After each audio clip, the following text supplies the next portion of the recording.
Hey guys, and welcome back to my channel. With the winter season coming, I thought I'd make a bit of a different video today. Crochet has always felt like more of a winter hobby to me, and once I see snow falling, I get the urge to make a hat or scarf or other cute winter accessory.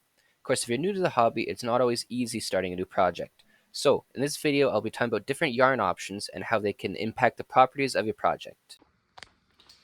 Alright, so I've got two hats here that I've crocheted, one made from a synthetic fiber and one made from natural fibers. And I'll describe how each of these types of fibers, as well as yarn properties and fabric properties, all work together to determine the final properties of your project.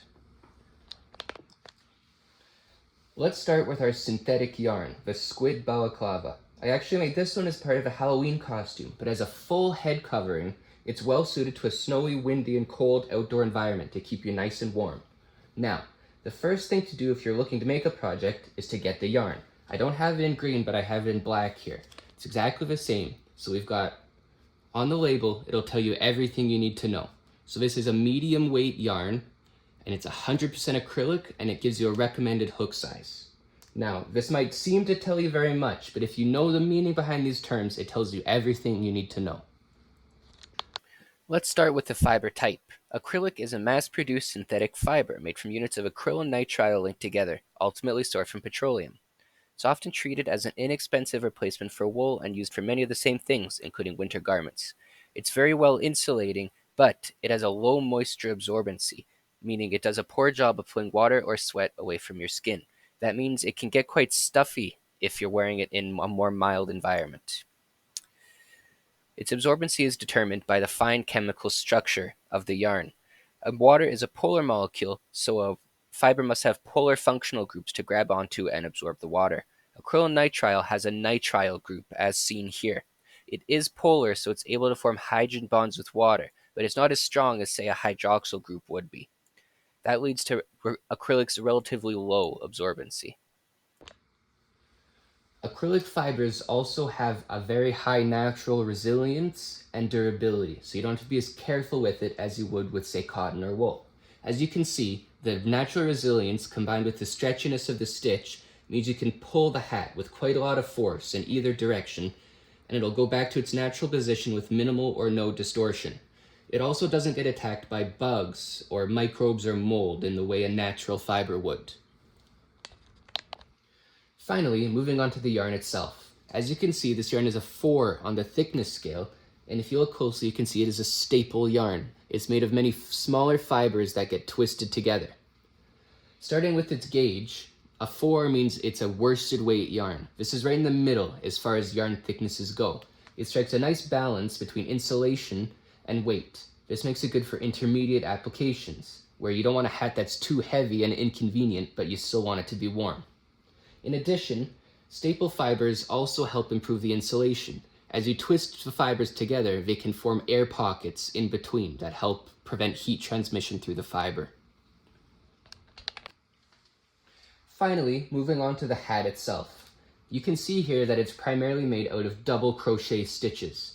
Double crochet makes for a nice loose fabric with a lot of stretch to it. Say you were making a hat out of single crochet, a very tight stitch, you have to be very careful with sizing. Nothing's worse than making a hat for someone and finding out it doesn't even fit. Double crochet counteracts this by stretching to fit a variety of head shapes and sizes. You don't have to be as careful. In addition, it naturally has these sort of gaps in between each column. This counteracts the breathability issue that you can see with acrylic fibers. If you're wearing a solid sheet of plastic around your head, you would get very hot and sweaty quickly. In the winter, sweating can be very dangerous. So, this naturally counteracts the biggest issue with acrylic fibers, the breathability issue. It can act as vents to let water out and prevent you from overheating and getting too stuffy. That's why knowing your stuff is so important when you're choosing what yarn type to make a project out of. Now let's look at our natural fiber hat. This one's made out of a 50-50 mix of cotton and rayon.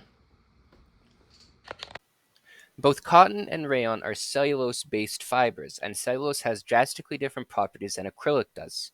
For one, it is very absorbent. As mentioned earlier, water needs polar groups to grab onto, and cellulose has many polar groups. As many as 6 water molecules can absorb onto each link in a cellulose-based fiber chain, as opposed to the single water molecule that could bind to an acrylonitrile chain. This gives cotton its very high absorbance. It can carry as much as 25 times its weight in water. That means it has no issues wicking perspiration away from the skin. But if it does get very wet, such as dropped in a puddle or rained on, it'll quickly get very heavy and uncomfortable, meaning it's maybe not the most practical in extreme environments. The cotton hat is also much more comfortable to wear. It has a nice cool feel to it, and it has no pilling. As you can see, there's no fuzzies coming out. Whereas on this acrylic hat, there's lots of fibers that get loose and fuzzy, and I can give it an itchy feeling to wear. The yarn itself is in a smaller gauge than the other one. It's in a 3, or a light worsted yarn. This means it's spun a little bit tighter than the worsted weight. So it's there's less air pockets in the yarn, and it's a little less insulating. There's also just less material in between the hat and the outside. Finally, onto the fabric itself of the hat. It's made in alternating half double crochet stitches with spaces in between. Unlike the other hat, these spaces don't really have a technical purpose. They're just meant to give the hat an interesting texture, as cotton doesn't really have any issue with breathability or venting. Alright, that's it for today's video, guys. I hope you've learned a little bit about how the technical aspects of your project can be enhanced by knowing the exact specifications of the yarn you're using. The gauge, the type of yarn, and the fabric you're choosing will all have an impact on the final project. Have a good day, guys. Bye.